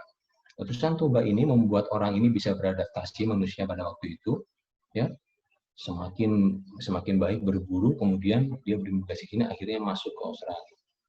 Itu. Jadi binatang berkantung besar itu sebenarnya sudah bertahan selama 10 musim dingin. Memang ini adalah musim dingin, bukan musim dingin yang terparah, gitu ya. Tapi kenapa kemudian tiba-tiba pada waktu ini masuk, kemudian kurang lebih ada kejadiannya di sini. Jadi ini adalah data yang menarik yang menjelaskan bahwa ya, letusan Toba itu tidak bertanggung jawab terhadap kepunahan massal secara keseluruhan, tetapi justru berlatih orang-orang ini menjadi lebih stabil, gitu ya. Kita lihat lagi, mudah-mudahan masih bisa jalan. Nah, kita pengen lihat seberapa besar sih letusan Toba dari klasifikasi Walker. Klasifikasi Walker adalah sederhana. Ukuran luas area yang di-cover dari suatu letusan abu vulkanik dengan fraksionasi ukuran butir. Berapa yang F-nya ini? F ini adalah persentase dari suatu abu vulkanik yang ukurannya di bawah 1 mm. Kenapa 1 mm? Karena yang di bawah 1 mm biasanya naik ke kolom erupsi, kemudian bisa tersebar jauh. Sehingga area yang di cover itulah yang dipakai menentukan berapa luas areanya. Yang di atas 1 mm biasanya jatuh sebagai lontaran balistik. Nah, kita lihat ya, berapa luas area itu. Ini datanya. Dari data sini kita bisa melihat dari data Deep Drilling Project bentuknya tidak simetris, ke arah timur lebih dominan, artinya memang ke arah barat. Angin berembus dari timur ke barat. Ya tentu saja ketebalan semakin tipis gitu. Tetapi kalau melihat masukan ke sini saja, luas areanya lebih dari 15 km persegi, ini sudah tidak masuk definisi lagi ya. Coba sudah mentok-tok gitu ya. Tetapi seringkali ya, saya mengatakan dalam kuliah vulkanologi, diagram Walker ini sering miss gitu ya. letusan Toba sekian energinya. Tetapi kita perlu ingat bahwa luas area ini ya itu adalah fungsi dari ketebalan kita mengukurnya. Ya. Nah, ketebalan itu semakin lama jeda waktu letusan gunung api dan waktu pengukuran, maka akan semakin tipis. Maka energi yang kita prediksikan biasanya letusan itu akan lebih kecil daripada realnya. Ya. Kasus yang sama pernah terjadi mungkin pada waktu tsunami Tohoku 2011 gitu kan. Saya pada waktu itu masih di Jepang gitu ya.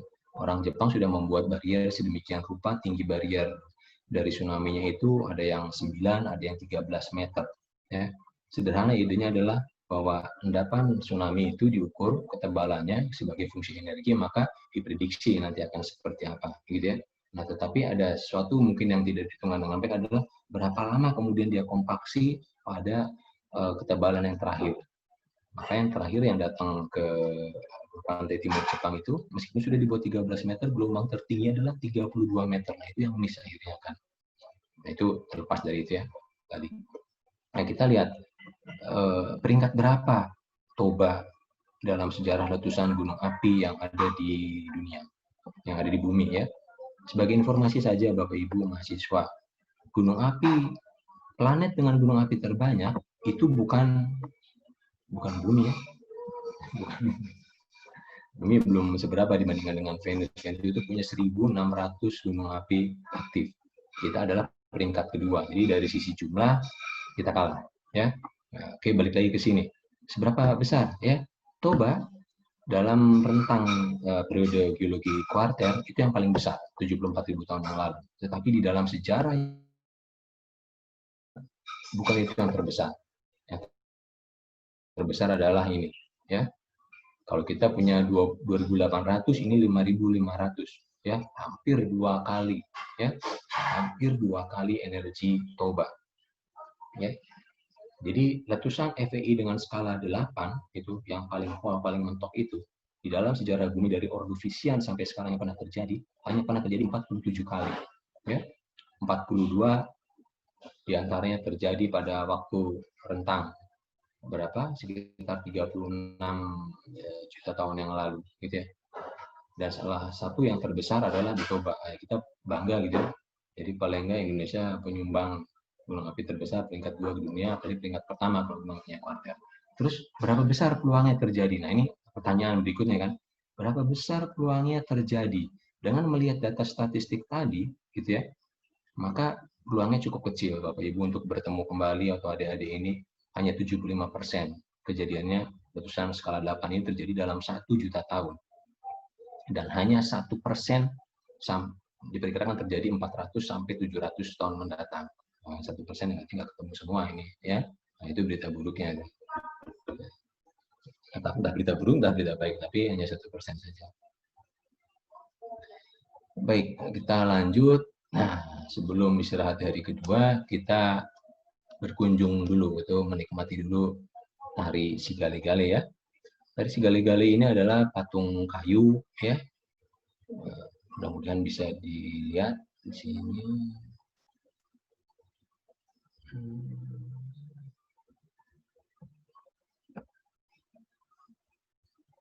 Mungkin kurang baik ya, kalau gitu saya lihat saja.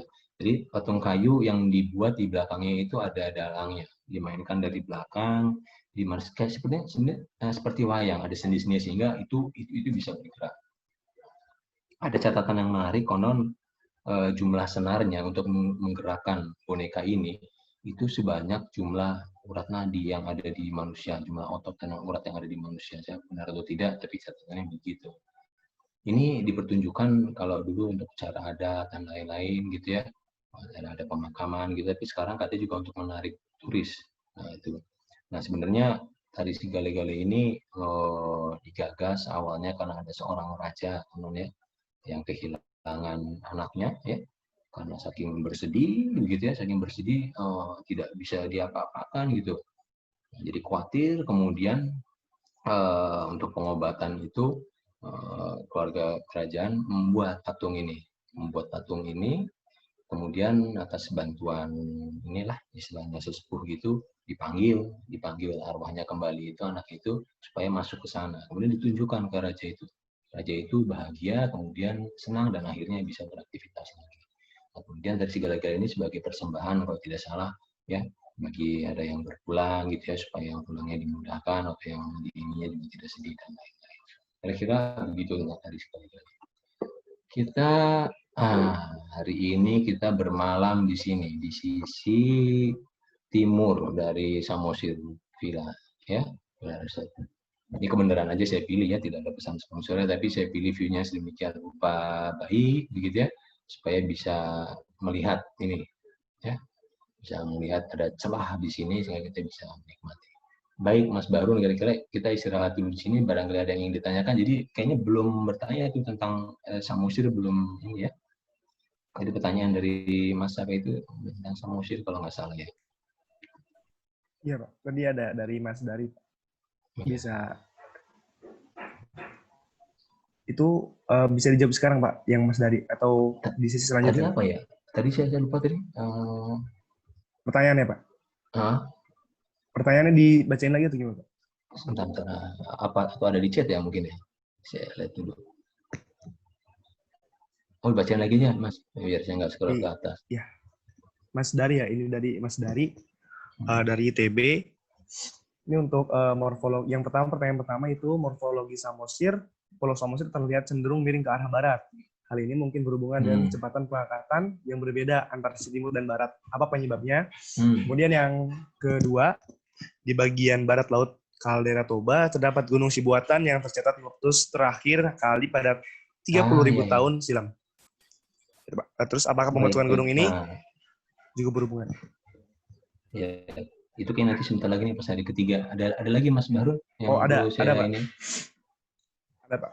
Ini dari apa? Dari Elvira ada Pak. Nah, ini dari Elvira Pak. Dari TB, dia bertanya, apakah ada tanda khusus jika yang ditunjukkan di lapangan jika MTT tidak eksplosif? Nah, begini ya.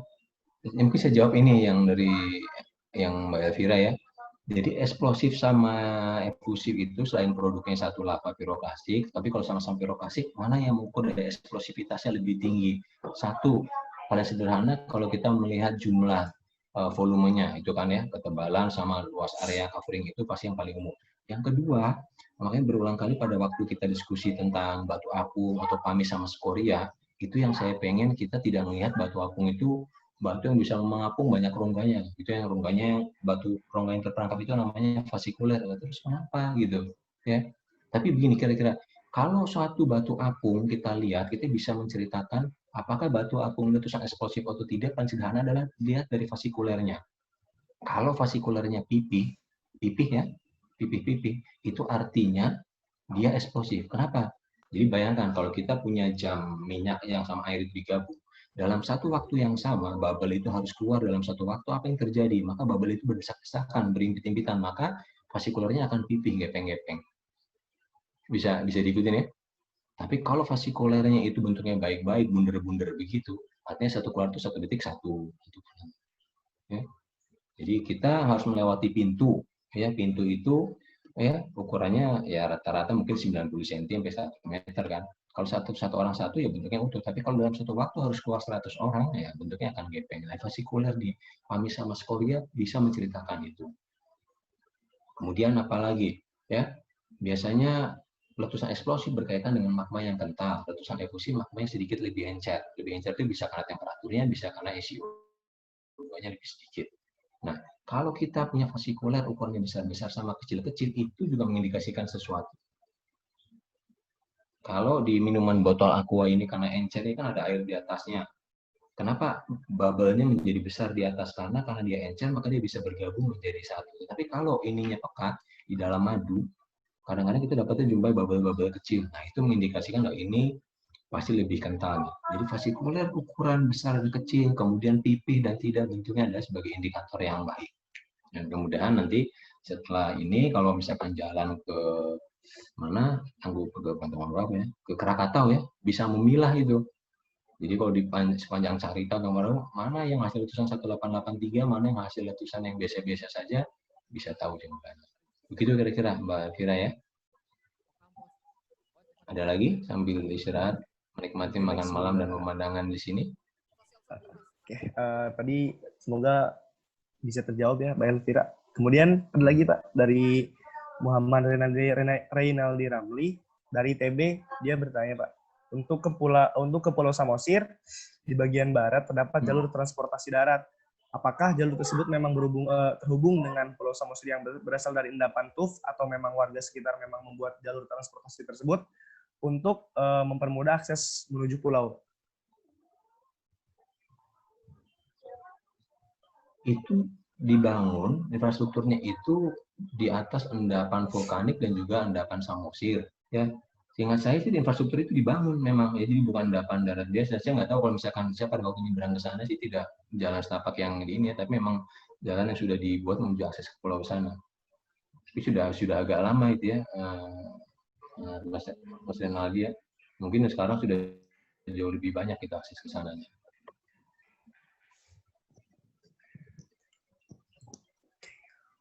Ada lagi? Oke, ada lagi Pak dari Pawang Satyana, independent geologist.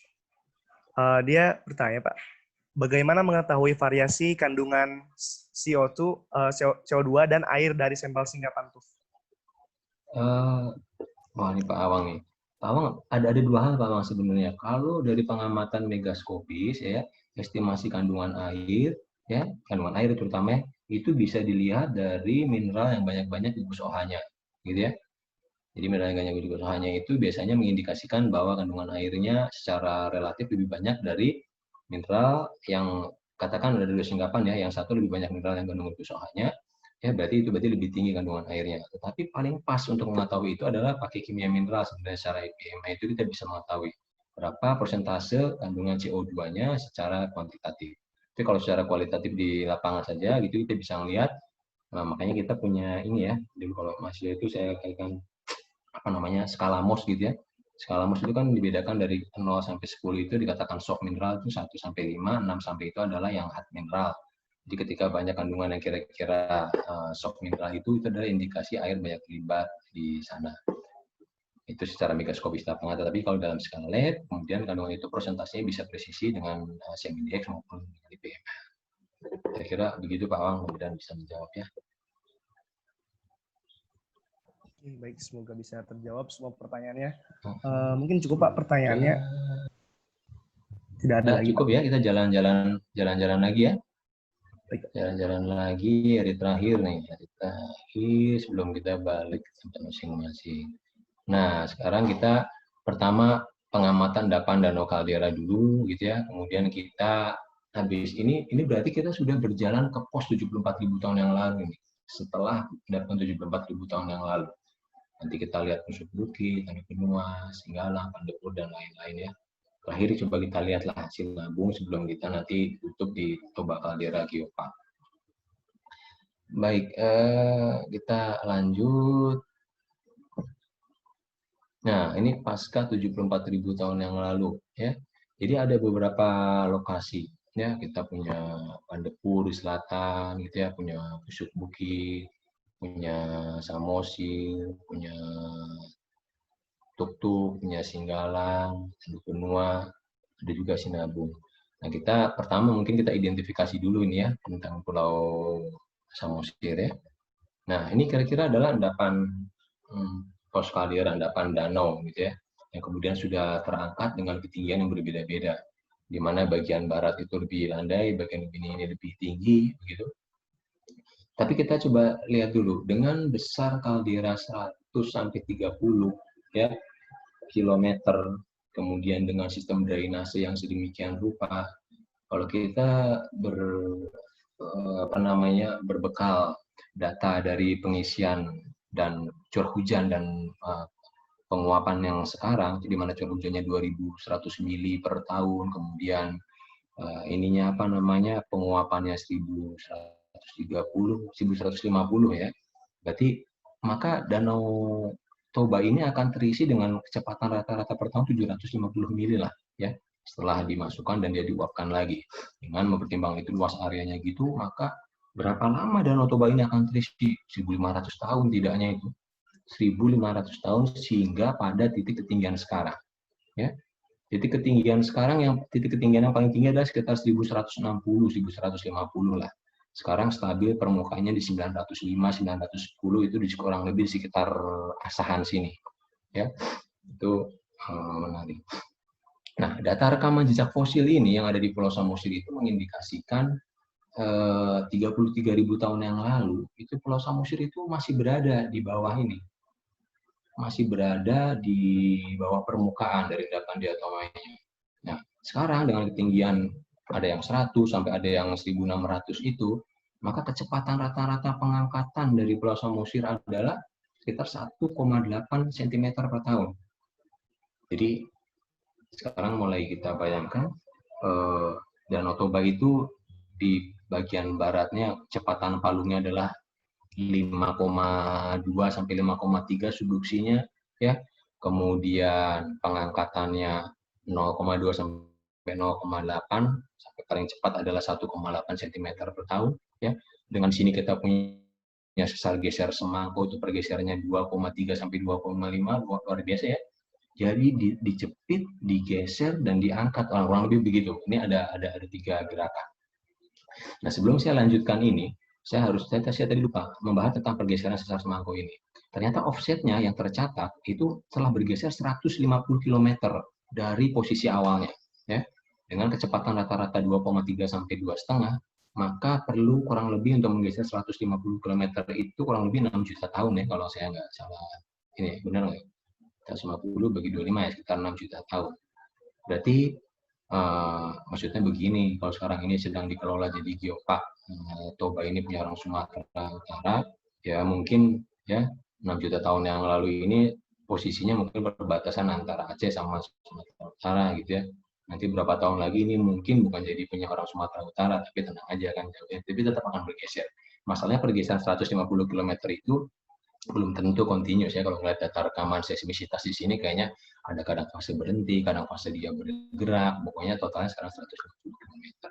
Nah, balik lagi ke sini, nah pengangkatan ini juga demikian, pokoknya dia terangkat dengan rate 1,8, tapi kecepatan rata-rata pengamatan adalah sekarang 0,2 sampai 0,3. Nah, pengangkatan ini apakah fungsi dari pergerakan tektonik saja, atau di sini nanti kita lihat nih, di sini juga ada intrusi-intrusi yang mendorong, tapi kalau melihat terbatasnya ini jelas ya berkaitan dengan struktur ya. Jadi yang menyebabkan ini adalah kombinasi tadi, dijepit, digeser, kemudian diangkat gitu ya. Jadi bidang foot ini ada di sini dengan posisi yang menunjang ke arah sana. Nah, beberapa rekaman data geofisika memang di bagian timur ini ada intrusi-intrusi yang ini mungkin kombinasi antara gerakan sesar dengan gerakan patahan tadi, sehingga bagian timur lebih tinggi daripada bagian baratnya. Kira-kira tadi pertanyaan tadi mudah-mudahan menjawab sekaligus ya. Nah, kita masuk ke kubah lava. Nah, ada satu kubah lava yang ada di pantai barat dari Pulau Samosir, ya, namanya Tuk-Tuk ini. Ini menarik nih.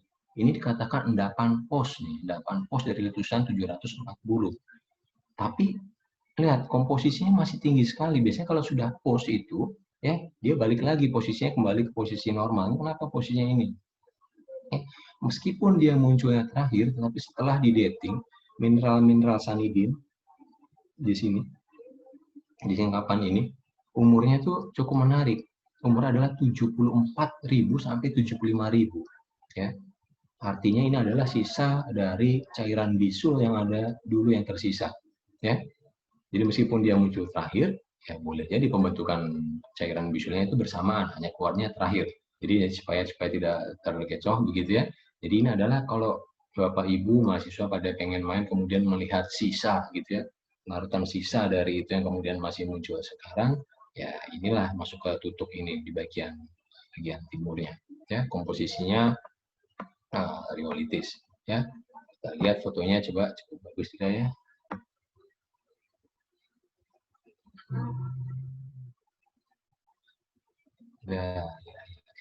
Ya.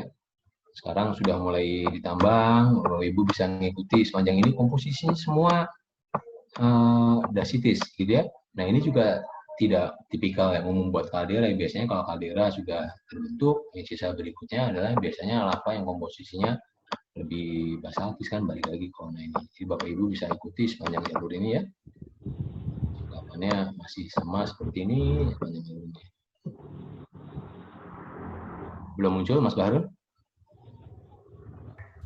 Belum, Pak. Belum muncul, Pak. Oh, belum muncul ya? Oh, entar.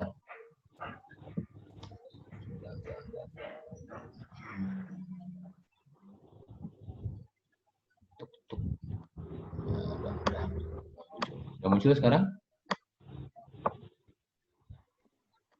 Sekarang sudah, Pak. Nah, jadi Oh, ini yang sekarang tutuk ini sudah mulai ditambang gitu ya, sudah mulai diambil ya. Ya, jadi sepanjang jalur ini bisa diikuti, isinya adalah endapan andasit itu. Jadi ini meskipun kemunculan terakhir gitu ya, tetapi ada endapan sandi ini adalah cikal bakal. Memang kalau diperiksa keseluruhan pasti umurnya akan lebih muda, tetapi pada waktu pemeriksaan ini adalah jejak-jejak magma sisa itu kalau mau kita pelajari ada di daerah tutuk, begitu kira-kira. Ya. Kita lanjut setelah ke tutuk, ini sama yang tadi fotonya. Nah, kita pada bagian baratnya. Itu kita berada ke Pusuk Buhit ya. Pusuk Buhit ini sekarang pada bagian barat di sini. Ini sudah mulai nih balik lagi komposisinya itu ke dasitis. Ini adalah kira-kira rekaman kondisi magma terakhir. Oh, tahu saya sebentar.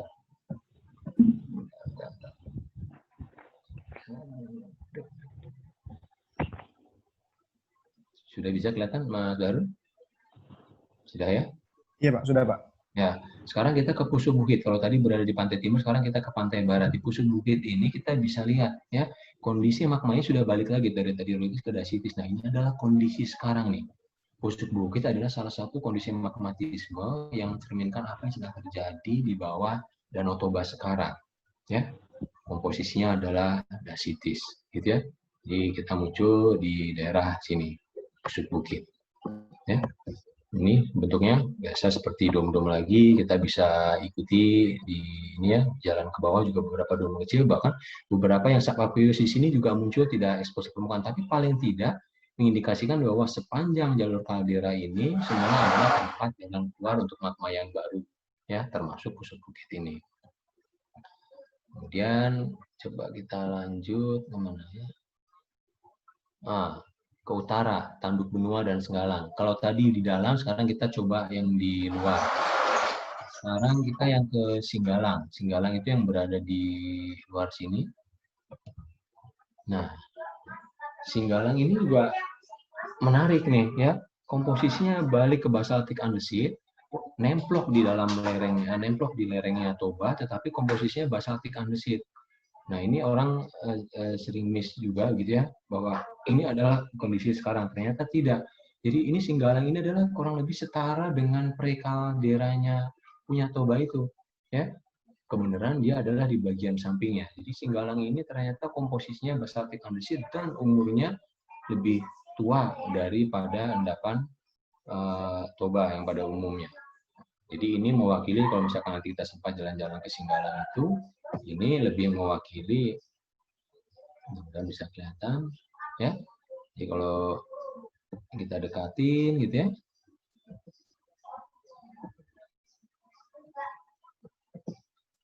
Nah ini ya, Singgalang ini ya.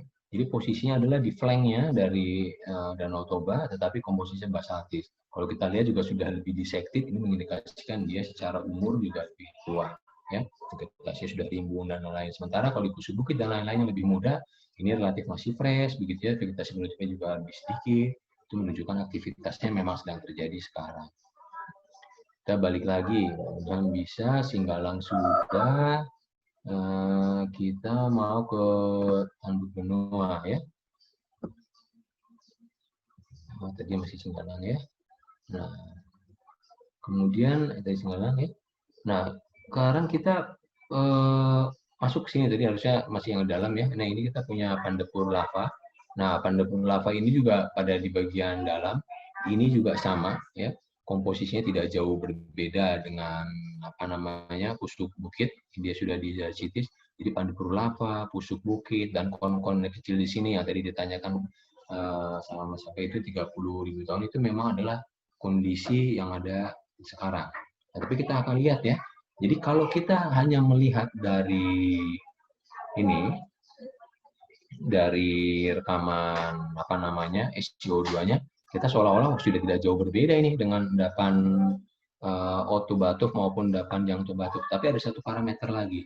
Kalau kita mau ngecek apakah itu anak kita, apakah itu saudara kembar atau bukan, macam-macam ya. Ada cek darah aja, golongan darahnya sama A, tentu itu saudara kita gitu ya. Tapi harus ceknya DNA. Nah, kira-kira major elemen SiO2K2 itu adalah cek darah tadi, ya. Hanya baru cek umum. Nah, ada cek khusus yang namanya isotop, nanti akan kita lihat. Apakah dengan SiO2 segini ini sudah mendekati kondisi yang sebelumnya, nanti kita akan lihat. Ya. Nah, ini beberapa manifestasi yang muncul di pusuk bukit gitu ya, sebagai indikasi bahwa aktivitas vulkanisme juga sedang terjadi di sini. Kita lihat ya, yang pusuk bukit.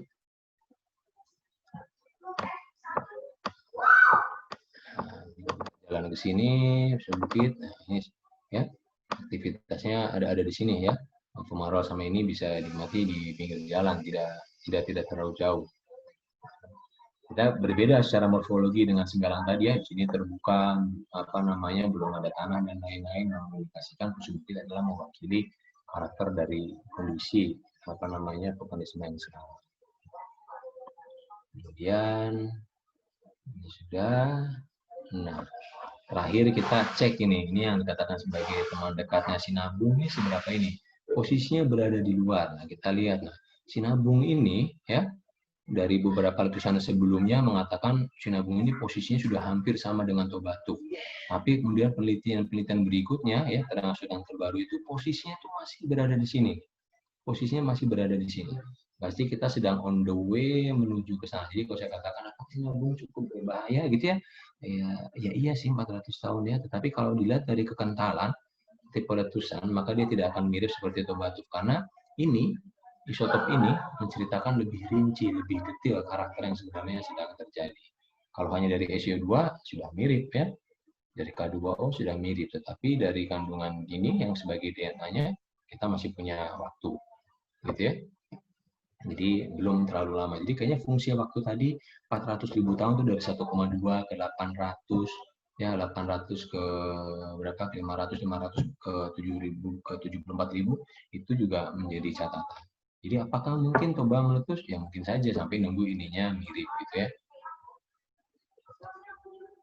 Baik, jadi kemudian berapa banyak kemudian lava yang masih berada di bawah Toba sekarang ini? Ini sesuatu yang mau tidak mau, suka dan tidak suka begitu ya. Faktanya kita punya suatu daerah yang anomali, panjangnya adalah 75, lebarnya itu 30, ketebalannya 15 km. Jadi kurang lebih kita sekitar punya berapa itu? 48.000 ya. Padahal yang baru keluar baru 2000 berapa? 2.800. Ya, itu kira-kira ya. Kira-kira lihatnya belum tentu juga keluar semua kan. Ya. Yang mungkin yang 2.800 juga dulu keluar memang ada. Yang sisanya adalah yang 48.000 itu adalah sisa yang dulu juga. Tapi paling nggak data geofisika itu perlu menjadikan catatan kita. Bahwa kita punya suatu reservoir yang sangat besar sekali dengan geometri 70, 30, dan ketebalan 15. Sementara dulu 2.800 itu yang keluar tuh hanya 1 kilo saja itu. Dari luasan yang hampir sama. Kalau itu keluar yang sama ya demikian. Tapi biasanya gunung api kalau selama tutupnya udah hilang sih akan baik-baik saja, seperti kita punya panci presto kan. Tekanannya ada, panci tutupnya udah nggak ada, tekanannya sudah akan rilis. Baik, terakhir, nah semua informasi itu sudah dirangkum di sini, jadi bisa dilihat kalau nanti bermain ke daerah ini, Toba ya, sudah dilengkapi. Nanti seperti biasa, kalau seperti untuk pengembangan geopark kan dari tahun ke tahun pada waktu asesmen ada sesuatu yang baru. Tapi Toba saya pikir masih banyak sekali ya untuk pengembangannya, tidak perlu khawatir. Baik, kira-kira itu Mas Barun, Bapak Ibu sekalian, tidak terasa ya. 3 hari kita lalui menjadi 1,5 jam saja. Tidak bisa mendapatkan semua, tapi paling enggak gambaran umumnya semoga terbayang lah. Bapak Ibu sudah mulai menjelajah dari pre-kaldera sampai yang terbaru, kemudian kondisi terakhir kira-kira seperti apa. Demikian yang bisa saya sampaikan. Terima kasih. Baik, terima kasih Pak Mirzam. Tadi menarik sekali ya, jalan-jalan kurang lebih 3 hari berarti ya Pak. Mungkin tapi ini masih ada pertanyaan, Pak. Mungkin karena emang waktunya masih banyak, mungkin saya persilakan aja untuk yang bertanya menyampaikannya secara langsung. Pak Marupin Sudibyo dari BP Geopark Karangsambung bisa terhubung dengan saya, Pak. Ya, bisa. Suara saya didengar?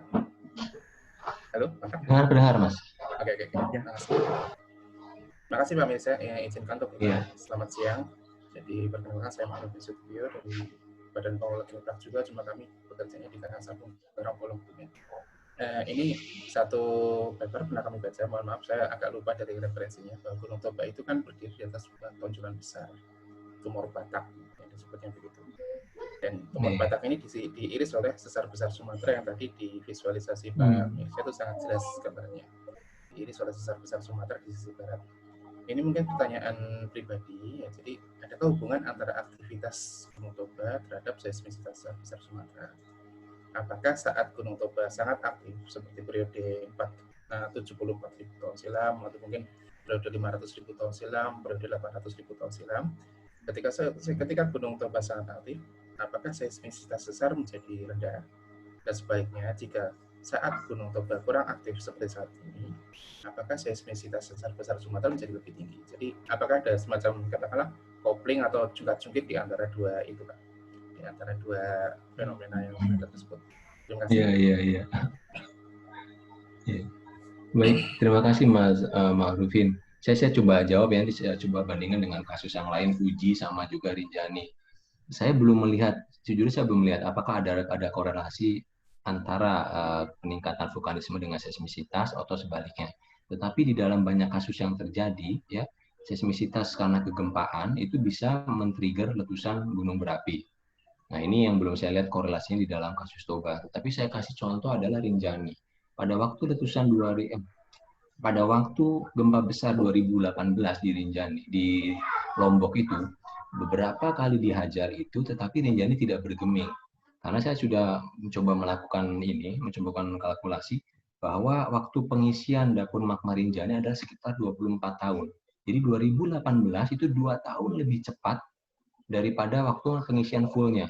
Andai ya gempa di Lombok itu ada 2020 ya, secara vulkanologi mungkin itu menurut saya lebih berbahaya karena dapur magmanya sudah full gitu ya. Nah, itu yang kasusnya ini. Tetapi ada yang jadi kasusnya Rinjani adalah gempa besar itu tidak men-trigger karena ini masih kosong. Nah, ada kasus yang lain. Gempa pada waktu itu abad ke-18, awal abad ke-18 tahun 1700 sekian di Gunung Fuji, saya lupa. Pada waktu nangkai megatraf itu bergerak, tiba-tiba Fuji meledak dengan cepat, meledak dengan eksplosif. Kenapa? Karena dapur magmanya itu ada dua, dapur magma yang di bawah itu bergerak ke atas, bercampur, sementara volume di atas sudah penuh, itu keluar. Nah, case-nya Toba, mungkin pertanyaan Mas Marufin ini menjadi PR buat saya gitu, ya kan? Apakah ada korelasinya atau tidak, ya? Tetapi korelasinya yang saya pahami sejauh ini adalah bahwa gempa tektonik bisa men-trigger aktivitas vulkanisme, tetapi tidak sebaliknya. Kemarin pada waktu Tangkuban Perahu aktif itu saya ditanya, bisa nggak Tangkuban Perahu meletus kemudian Sesar Lembang aktif? Kayaknya hubungannya nggak begitu. Kalau Sesar Lembangnya aktif, ikat pinggangnya ditarik, perutnya baru bisa keluar sama bawahnya, kurang lebih begitu, Mas Marufin. Nanti saya akan lihat lah, kemudian misalkan ternyata ada korelasi, saya akan coba sampaikan dalam kesempatan yang lain. Gitu Mas Marufin ya, mohon maaf belum bisa menjawab. Oke, semoga menjawab ya. Kemudian ini sebelum ke pertanyaan selanjutnya Pak, untuk yang Mas dari Hilmi tadi, yang ITB itu, sempat ditangguhkan. Tadi sudah sempat saya singgung, kayaknya ini pertanyaannya berkaitan dengan pertanyaan berikutnya yang dari Pak Awang juga ini. Ya, jadi pengangkatannya itu karena apa? Ya, mungkin sekalian saya jawab, mungkin Mas Barun ya. Oh ya. Ya, jadi Pak Awang memang di Van Beeman itu dikatakan sebagai resurgent cauldron gitu ya, lebih terangkat kembali. Nah, saya sih melihatnya memang tidak ada suatu yang signifikan vulkanisme itu bisa mengangkat karena tuk-tuk ini hanya sisanya saja dan posisinya hanya di sana. Sementara dinding kaldera yang lain itu kayak pusuk bukit, pendapur dan lain-lain ternyata bagian kaldera itu yang ternyata lebih aktif ya. Jadi kayaknya memang pengangkatan planet tektonik itu lebih signifikan daripada proses vulkanisme yang menyebabkan samosir itu terangkat.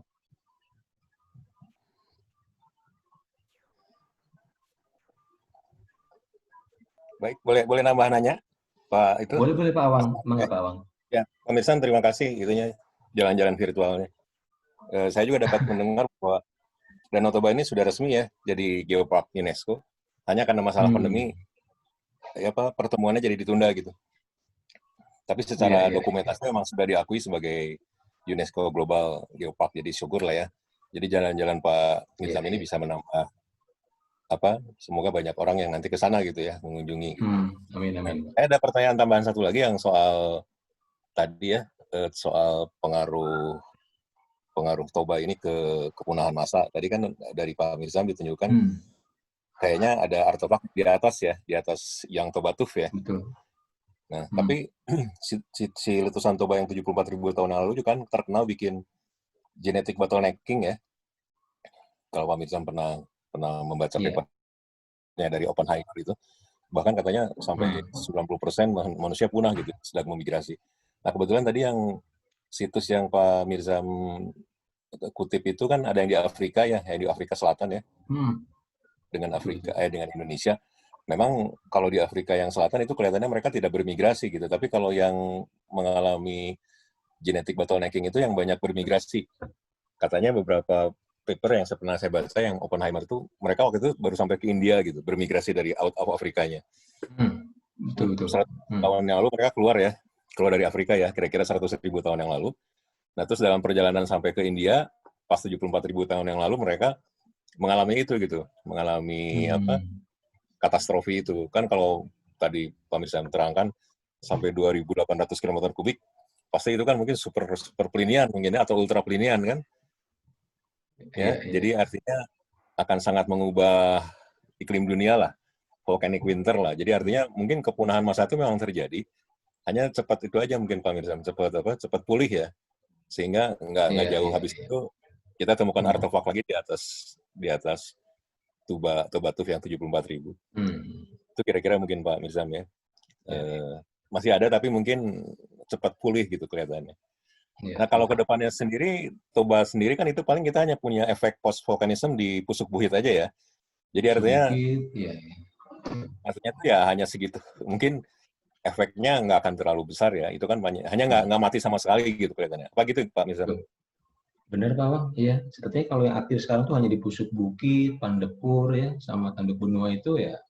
Dan dari sisi ini kayaknya masih dari sisi potensi ini ya, meskipun volumenya besar gitu ya, tetapi secara komposisi kimia kayaknya masih jauh belum mendekati posisi yang Toba Tuf gitu. Jadi masih perlu waktu sepertinya.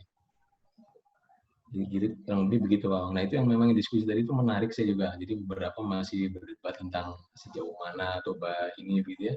Ya mungkin kalau yang Sapien ini Noval Hariri mungkin punya referensi lain gitu ya. Memang kalau di situ memang terlihat bahwa salah satu meskipun yang dikatakan maksud kita berkantung besar itu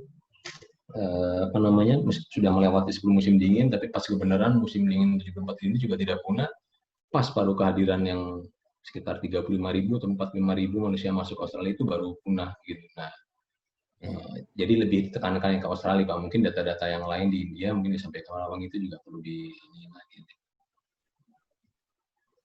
Ya, oke. Makasih Pak Mirzam. Makasih Mas Awang, terima kasih. Ya.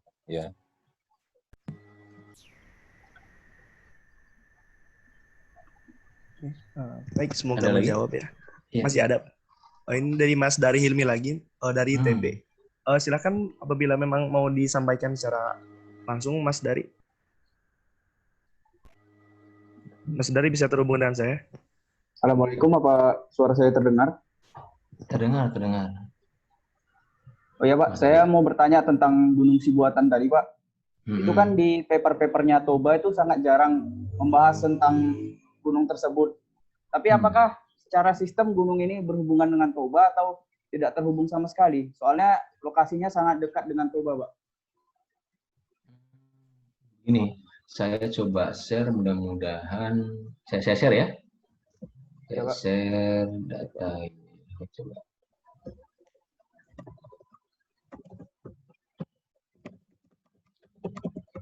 Dekat itu belum tentu bahwa dia berasal dari satu ini yang sama gitu. Saya tidak ada data grafiknya, tapi enggak gini. Ini Sudah terlihat ya grafik geokimianya? Terlihat, Pak. Nah, data grafik geokimia yang di bawah ini, yang horizontalnya adalah SiO2, vertikalnya Na2O ditambah K2O. Kalau itu horizontalnya SiO2, yang vertikalnya hanya K2O, itu biasanya untuk menentukan genetik. Jadi kalau nanti kalau kedua gunung itu, Cibuatan dan Toba itu memiliki tren yang sama dan tidak memotong garis baginya, itu kemungkinan besar dia berasal dari satu induk yang sama. Jadi orang yang tinggal bersamaan itu belum tentunya bisa juga cuma tetangga aja sih kebenaran gitu kira-kira ada nih ya. Jadi harus dicek. Nah, tapi lagi-lagi saya balikin lagi bahwa major elemen itu tingkat keyakinannya tidak lebih baik daripada trace tidak lebih baik daripada REE tidak lebih baik daripada isotop. Semakin berubah dari major ke isotop, semakin yakin apakah dia satu induk yang sama atau tidak. Tapi tahap awal K2O versus SiO2 sudah cukup mengatakan bahwa itu berasal dari satu induk yang sama atau tidak.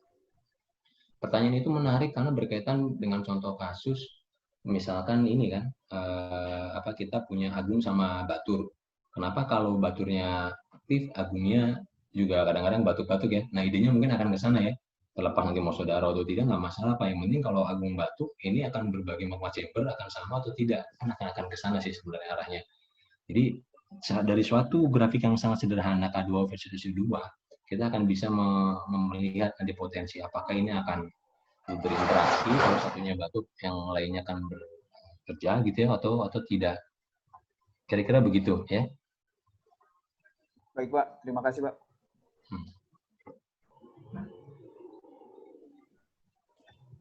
Ada lagi Mas Barun, silakan.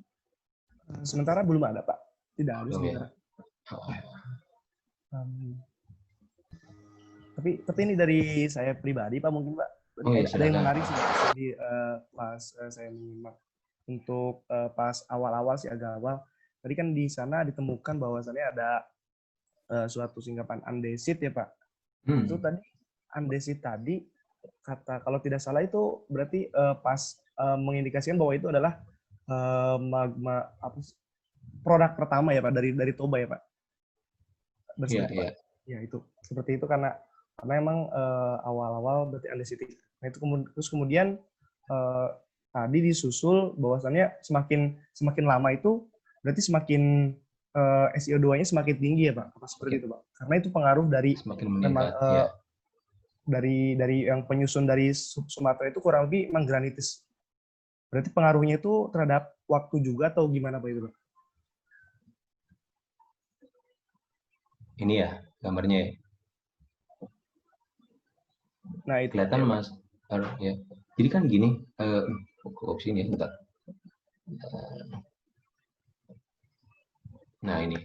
Jadi komposisi awalnya itu SiO2-nya basaltis, ya. Nah, ini bisa dua hal, Mas Barun. Kenapa bisa awalnya basaltis kemudian berubah menjadi komposisi semakin asam? Karena pada waktu dia pertama kali keluar, Toba itu hanya menumpang di kerak yang ada di atasnya kan. Keraknya berarti masih tipis. Nah, seiring berjalannya waktu semakin tebal, kurang lebih jalan keluarnya dia akan semakin lama, ya. Magmanya yang keluar itu juga karena semakin lama akibatnya dia bisa berdiferensiasi lebih lanjut kan gitu.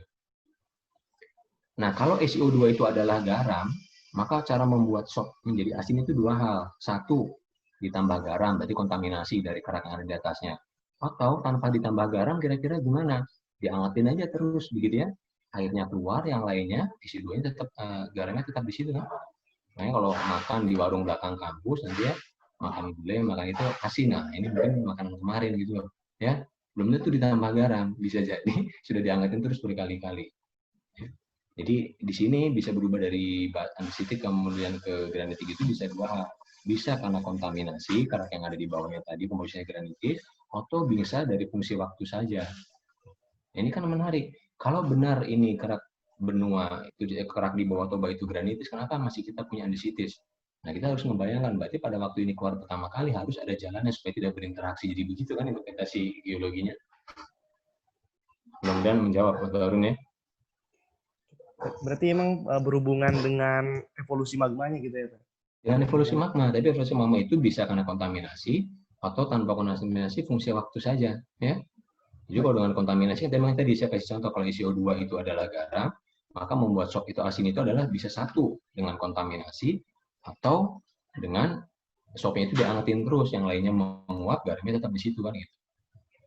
Baik. Terima kasih, Pak.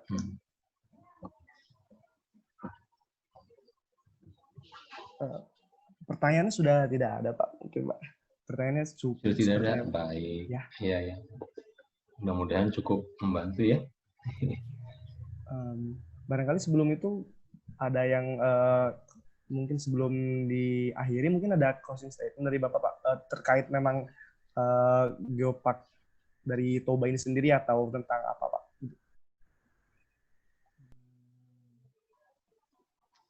Apa ya closing statement-nya ya? Saya nggak ada closing statement terkaitan itu, tapi beginilah kira-kira ya. Artinya kita ini negara gunung api ya, yang terkaya jumlahnya 16% di dunia. Ya, dengan jumlah itu adalah kita yang terkaya ya, dengan segala potensinya ya, potensi positif sama negatif. Jadi potensi positifnya bisa geowisata, geotermal, dan lain-lain, dan fungsi yang negatifnya adalah bencana dan lain-lain. Tapi saya melihat gunung api ini belum satu menjadi objek yang populer untuk mahasiswa gitu. Jadi pesan saya dengan potensinya yang begitu besar gitu ya, maka pesan saya cuma satu sebenarnya, kalau bukan kita yang ngurusin gunung api, siapa lagi ya. Jadi saya senang waktu diajak kemudian diskusi tentang gunung api, harapannya begitu ya, nanti salah satu dari sini mahasiswa ini ada yang tertarik untuk menggeluti gunung api, kemudian ikut inilah ya, ikut meramaikan penelitian gunung api di Indonesia. Karena gunung api luas sekali, tidak hanya seperti vulkanologi yang saya sampaikan, tapi bisa ke geowisatanya, bisa ke aspek budayanya, aspek hidrogeologi, dan lain-lain. Itu saja. Oke, terima kasih, Pak. Mungkin sebelum sebelum diakhiri, kita adain sesi foto bersama gitu ya, Pak? Mangga, Mas, silakan. Ya, Pak. Kita silakan bagi yang ingin berfoto bersama untuk menyalakan kameranya.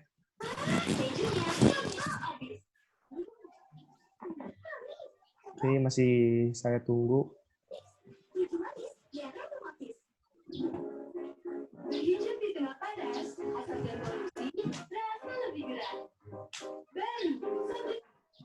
Oke, baik. 1, 2, 3.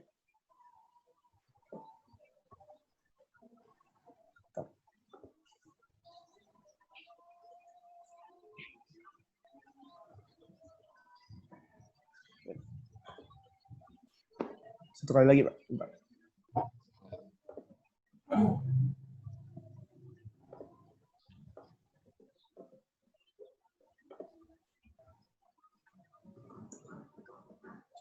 Oke, baik. Terima kasih sudah. Terima kasih banyak Pak Mirzam atas geotourism pada kesempatan kali ini. Semoga menambah wawasan sekaligus menambah daya tarik untuk untuk geopark, tambahan geopark dunia satu ini untuk Indonesia ya, Pak. Semoga menarik untuk semuanya dan semoga ilmunya bermanfaat sekali. Terima kasih pada semua partisipan yang sudah hadir dari pagi sampai siang, menjelang siang kali ini. Saya ucapkan terima kasih. Semoga bisa bertemu di lain kesempatan. Billahi taufiq wal hidayah. Assalamualaikum warahmatullahi wabarakatuh. Waalaikumsalam.